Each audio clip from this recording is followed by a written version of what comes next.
Hello दोस्तों, आप सभी का हमारे YouTube चैनल फास्ट कैलकुलेशन में स्वागत है। आज हम एक नया अध्याय शुरू करने वाले हैं जिसका नाम है बहुपद। इस वीडियो में हम आपको चैप्टर बहुपद से रिलेटेड सामान्य जानकारी देने वाले हैं। तो ये वीडियो सबसे बहुत ज़्यादा महत्वपूर्ण होने वाली है, अतः इस वीडियो को अंत तक बिना स्किप करे देखें। चलिए अपने इस वीडियो को हम प्रारंभ करते हैं। बहुपद एक ऐसा बीजीय व्यंजक है जिसमें शामिल चर ऋणात्मक पूर्णांक घातों से मुक्त होते हैं, उसे बहुपद कहते हैं। उदाहरण x की पावर 4 माइनस x की पावर 2 प्लस 3। आइए इसे हम थोड़ा सा और अच्छे से समझ लेते हैं कि बहुपद क्या है, एक एक वर्ड को समझते हैं। जैसे कि इसमें बोला जा रहा है कि बहुपद एक ऐसा बीजीय व्यंजक है, तो मतलब ये एक व्यंजक होता है। जैसे कि आपका ये उदाहरण के में दिया गया है x की पावर 4 माइनस x की पावर 2 प्लस 3, जिसमें शामिल चर। अब चर की अगर हम बात करें तो चर क्या होते हैं?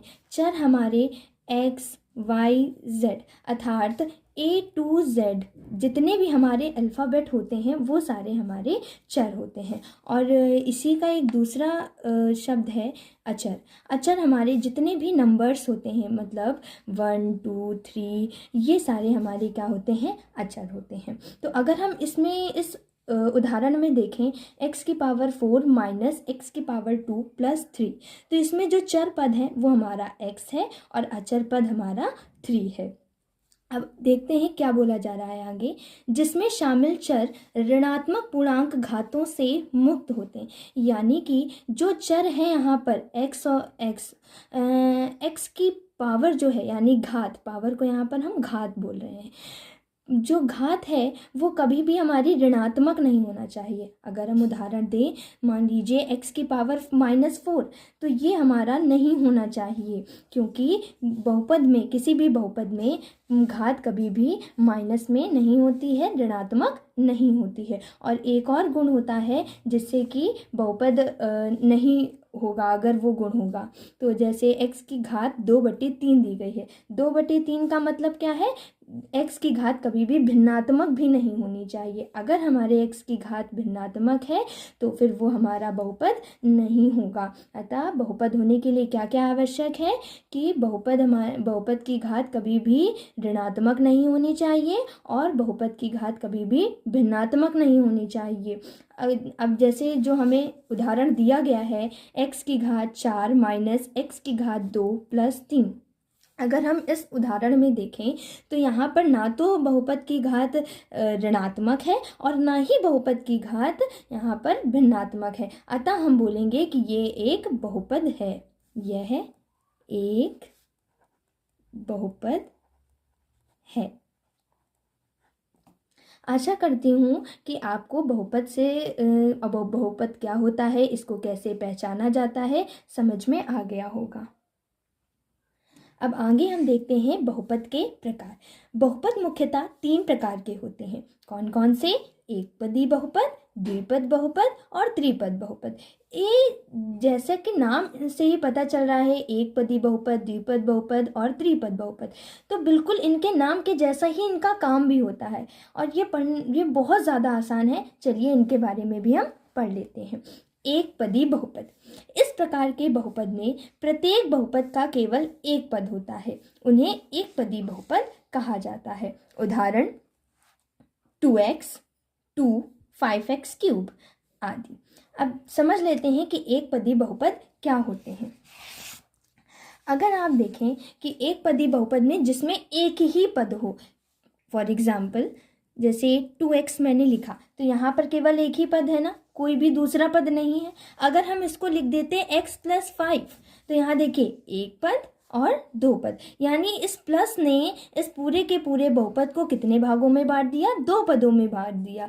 एक होता है x है हमारा पहला पद और 5 है हमारा दूसरा पद, तो ये हमारा क्या हो जाएगा? 2 पद हो जाएंगे। तो अभी एक पदी का अगर हम देखें तो एक पद क्या है? केवल 2x, ये एग्जाम्पल हो सकता है इसका, केवल y हो सकता है, या फिर आप लिख सकते हैं यहाँ पर 3t ये भी हमारा एक पद है। यानी कि जब प्लस या माइनस कोई आ रहे हैं तभी हमारा एक पद दो पदों में बट रहा है, नहीं तो अगर कुछ भी नहीं है तो वो हमारा क्या हो जाएगा, एक पद, एक पदी बहुपद हो जाएगा।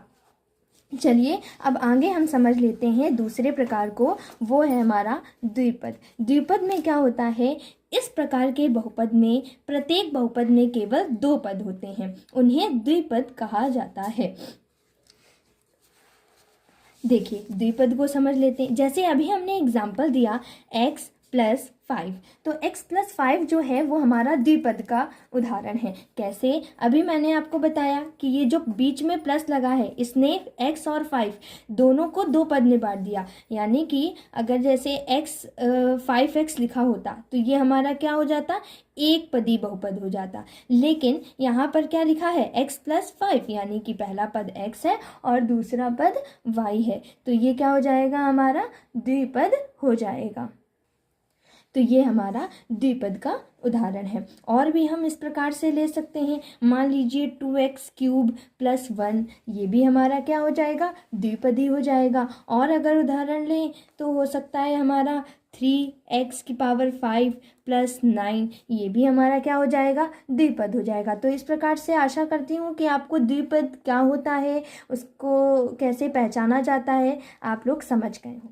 अब हम बात करते हैं त्रिपद की। ऐसे बहुपद जिनमें प्रत्येक बहुपद में 3 पद होते हैं उन्हें त्रिपद कहा जाता है। अभी हमने आपको बताया एक पद क्या होता है, द्विपद क्या होता है। अब हम बात करते हैं त्रिपद की। त्रिपद में क्या होता है, आप लोग नाम से समझ गए होंगे, जिसमें 3 पद हों। यानी कि अभी मैंने एग्जाम्पल दिया था x+5 का, तो ये हमारे क्या थे, 2 पद थे। अब हमको एक और पद लगाना है, तो मान लिया कि यहाँ पर आप लिख सकते हैं प्लस का 2y, तो यहाँ पर कितने पद हो गए, 3 पद हो गए। ये हो जाएगा x हमारा पहला पद, 5 हमारा हो जाएगा दूसरा पद और 2y हो जाएगा हमारा तीसरा पद। तो ये है हमारा त्रिपद। ये क्या है, हमारा त्रिपद, जिसमें 3 पद हो उन्हीं को हम क्या बोलते हैं, त्रिपद के नाम से जानते हैं। इसी प्रकार से और भी उदाहरण आप ले सकते हैं। मान लीजिए आपने लिया 2x³ + 5y - 6 आपने की लिया, तो ये भी क्या है, हमारा त्रिपद का उदाहरण है। यहाँ पर पहला पद है 2x³, दूसरा पद है 5y और तीसरा पद है 6। तो ये हमारा क्या हो गया, ये त्रिपद का उदाहरण हो गया। अब आते हैं हम इनसे और संबंधित, बहुपद से संबंधित अतिरिक्त परिभाषाओं को देखते हैं। सबसे पहली परिभाषा है रैखिक बहुपद की। तो रैखिक बहुपद क्या होता है, इसको समझ लेते हैं। इस प्रकार के बहुपद में प्रत्येक बहुपद की घात 1 होती है, उसे हम रैखिक बहुपद कहा जाता है। रैखिक बहुपद को हम एक घात वाला बहुपद भी बोल सकते हैं। यानी कि रैखिक बहुपद का अगर हम मतलब जानें तो जैसे कि अब 4x + 5 हमने उदाहरण लिया हुआ है, उसी को हम यहाँ पर समझते हैं। 4x5, अभी तक हम क्या देख रहे थे, एक पद, द्विपद और त्रिपद में हम यहाँ पर पद देख रहे थे। लेकिन हम रैखिक बहुपद, द्विघाती बहुपद और आगे एक आएगा त्रिघाती बहुपद, यहाँ पर हम घातों को देखेंगे। घातों को देखेंगे यानी कि चर। अब उस पूरे के पूरे बहुपद में चर क्या है, सबसे पहले ये पहचानिए, क्या है इस पूरे बहुपद में चर, x है। अभी मैंने आपको बताया था कि जितने भी चर होते हैं वो सारे हमारे अल्फ़ाबेट्स होते हैं, मतलब A to Z, जितने भी A B C D X Y Z, ये सारे क्या होते हैं, हमारे चर होते हैं। तो हम अगर घात को चेक करना है तो हम चर की ही घात चेक करेंगे। यहाँ पर देखिए घात क्या है, x है, और इसकी घात कितनी है, अभी तो कुछ भी नहीं लगी हुई है, कुछ भी नहीं लगी है, इसका मतलब है कि घात कितनी लगी हुई है, 1 लगी हुई है। और अगर जब भी किसी भी बहुपद की घात 1 होती है उसको हम एक घातीय बहुपद या फिर रैखिक बहुपद के नाम से जानते हैं। रैखिक बहुपद के नाम से जानते हैं। तो अब आगे क्या है देख लेते हैं, द्विघातीय बहुपद। द्विघातीय बहुपद क्या होते हैं, इस प्रकार के बहुपद में प्रत्येक बहुपद की घात 2 होती है। यानी कि यहाँ पर कितनी होती थी, रैखिक बहुपद में प्रत्येक बहुपद की घात 1 होती थी। यानी कि हम चर को देखते थे और चर की जितनी घात सबसे बड़ी होती थी उसी को हम बता देते थे कि वो उसकी उतनी घात है। यहाँ पर x थी, x की सबसे बड़ी घात क्या है? 1 है, और तो कोई हमारे चर है नहीं, तो इसका मतलब x की यहाँ घात 1 है, अतः इस बहुपद की भी घात क्या हो जाएगी? 1 हो जाएगी, और इसे ही हम क्या बोलेंगे? रैखिक बहुपद बोलेंगे। अब यहाँ पर द्विघाती बहुपद में फर्क केवल 1 और 2 संख्याओं का होता है। जैसे रैखिक बहुपद में हम घात यहाँ पर देख रहे थे, अगर घात 1 है तो हम उसे बोलते थे कि रैखिक बहुपद है। अब यहाँ पर देखेंगे अगर बहुपद की घात 2 होगी तो उसे हम क्या बोलेंगे? द्विघाती बहुपद बोलेंगे। जैसे इसमें उदाहरण क्या लिया गया है? 2x की घात 2 प्लस 5। इसको देख लेते हैं, इसको कैसे समझेंगे। 2x की घात 2 प्लस 5। यहाँ पर देखिए चर क्या लिया गया है? चर हमें लिया गया है x, और उसकी घात कितनी है? उसकी घात है 2, यानी कि इस पूरे बहुपद की घात कितनी हो गई? बहुपद की घात 2 हो गई। और हम जानते हैं कि अगर किसी भी बहुपद की घात 2 होती है तो उसे हम क्या बोलते हैं? द्विघाती बहुपद के नाम से जानते हैं। इसी प्रकार से हम और भी उदाहरण ले सकते हैं। मान लीजिए हमारे पास एक बहुपद दिया गया है 5t की घात 2 प्लस 4t माइनस 5। जैसे ये उदाहरण हमारा लिया गया है। अब इस उदाहरण में क्या है? कितने चर हैं? एक ही चर है। देखिए t है केवल चर, और तो कोई है नहीं। 5 4 5 ये सारे तो हमारे अचर पद होते हैं, और t हमारा क्या है? एक चर पद है। और इसकी घात कितनी है? यहाँ पर t की घात 2 है, और यहाँ पर कुछ नहीं, मतलब t की घात कितनी है? 1 है।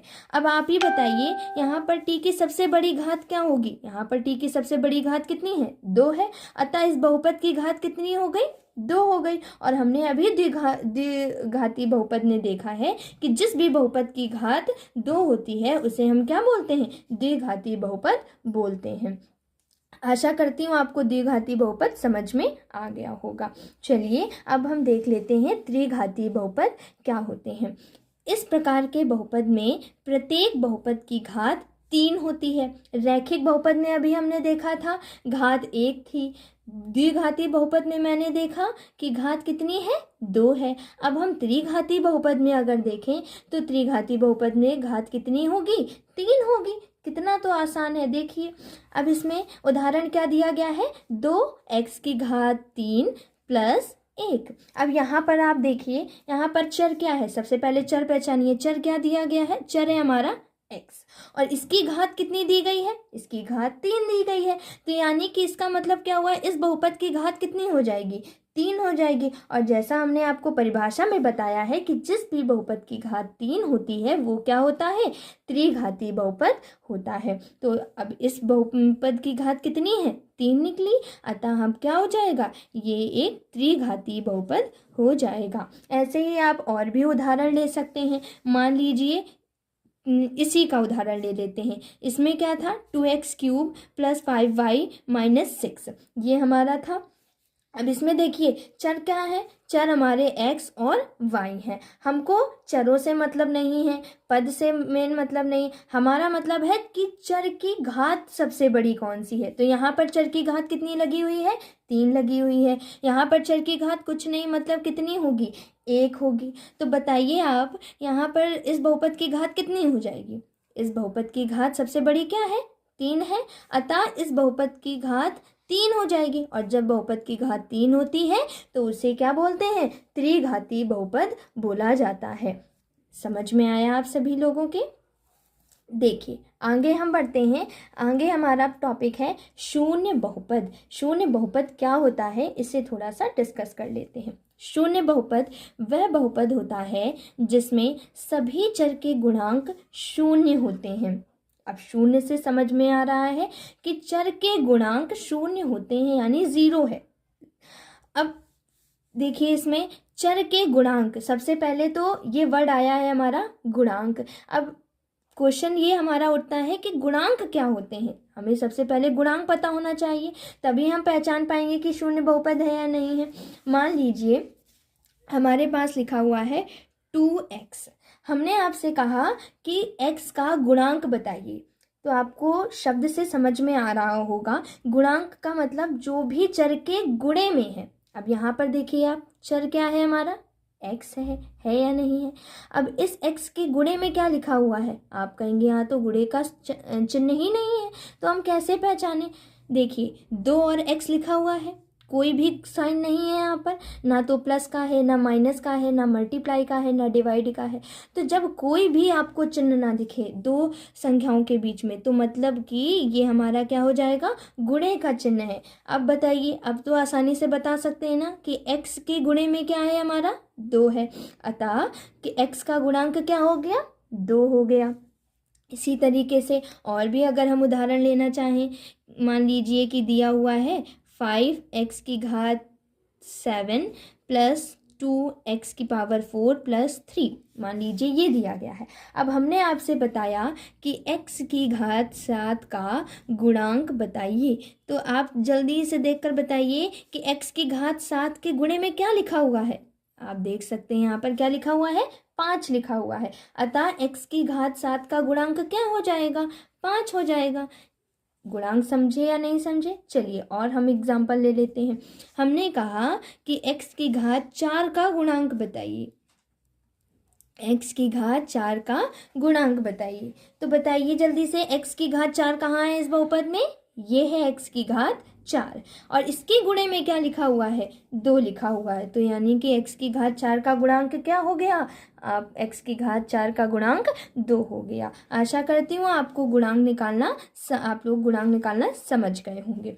अब आते हैं शून्य बहुपद में, देखते हैं क्या बोला जा रहा है कि अगर चर के गुणांक शून्य हो, यानी कि चर हमारा क्या होंगे, x y z होते हैं, और उसके गुणांक क्या हैं, अगर शून्य है, तो अगर चर के गुणांक शून्य हैं तो वो क्या होगा, हमारा शून्य बहुपद होगा। जैसे कि आप उदाहरण देख सकते हैं, उदाहरण में मैंने लिया है 0x और 0x²।